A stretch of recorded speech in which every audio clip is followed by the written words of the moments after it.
Bonjour tout le monde, c'est Selma, je suis ravie de vous retrouver aujourd'hui pour ce nouveau tuto. Je vous propose aujourd'hui de scraper différemment, de faire une petite réa rapide, facile et toujours avec autant d'élégance. Je vous invite à réaliser une pochette avec un tag à l'intérieur. On n'a pas toujours le temps de scraper longtemps et on a quand même envie de se faire plaisir ou de faire plaisir. Donc j'ai décidé de réaliser quelques petites vidéos comme ça, rapides, pour une réa super sympa. Cette pochette mesure 18 cm sur 8,5. C'est simplement une double page pliée avec un rembord et je ferme le tout avec du double face.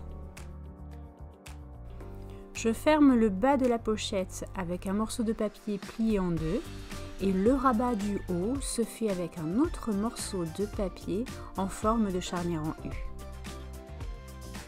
Rien de compliqué, là j'ai simplement arrondi les angles avec la perforatrice pour apporter une petite touche de douceur. J'essaie toujours de simplifier les choses au maximum pour que tout le monde puisse le réaliser à la maison.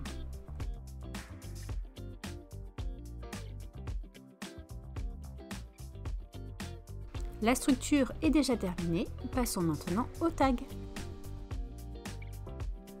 Si vous me suivez, vous savez que j'adore les petites cachettes dans mes réas et c'est par elles que je commence. Tous mes petits éléments sont découpés, d'ailleurs je vous précise que j'ai utilisé la collection Sweetie.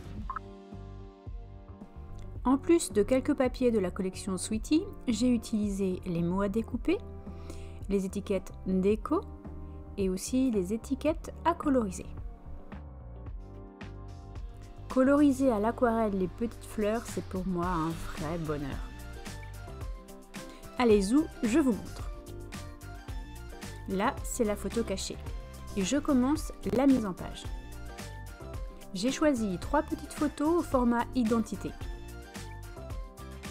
Tous mes éléments de déco sont prêts, je n'ai qu'à réaliser les petites superpositions.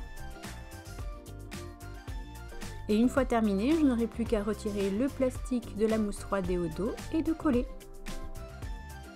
Dans la planche d'étiquette déco, vous avez plusieurs tailles de petites feuilles bleues et là j'ai choisi la moyenne. J'ai tourné mon tag et cette fois-ci, en plus du matériel précédent que j'ai déjà utilisé, j'ai choisi d'ajouter les die cuts. C'est vraiment sympa ces petits sachets tout prêts de petites décos à être utilisées, j'aime vraiment ça. Pour la mise en page, je fais vraiment simple. J'ai choisi de scraper une photo de 6 par 8. Je mélange cette fois la couleur bleue et la couleur rose et j'essaie de rester équilibrée mais avec une toute petite pointe de rose supplémentaire.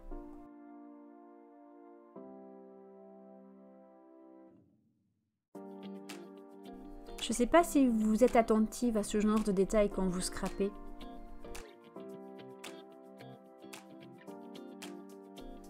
La mise en page est terminée. Sur le fond du tag, je vais réaliser quelques tamponnages de fond à la Versafine et puis ajouter quelques taches d'aquarelle. J'adore cet effet. Il me reste la dernière étape à vous montrer, c'est la décoration de la pochette. Plus précisément, là, je décore le rabat de la pochette. Tous mes petits éléments sont prêts et si vous avez acheté le dernier kit, vous avez aussi les die que j'ai utilisés. Je réalise donc la superposition de décoration.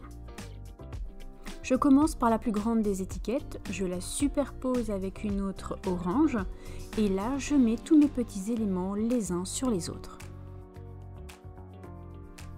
Sur les deux découpes étiquette à bijoux, j'ai fait un petit nœud avec une ficelle blanche toute fine. Et voilà, c'est terminé. Comme d'habitude, si vous avez aimé la vidéo, n'oubliez pas le petit pouce vers le haut. Vous pouvez aussi actionner la cloche de notification afin de ne rien rater ou vous abonner à ma chaîne si ce n'est pas déjà fait. Alors, est-ce que vous aimez ce genre de petits tutos? J'ai hâte de lire vos commentaires. Je vous souhaite un très bon week-end et bon scrap!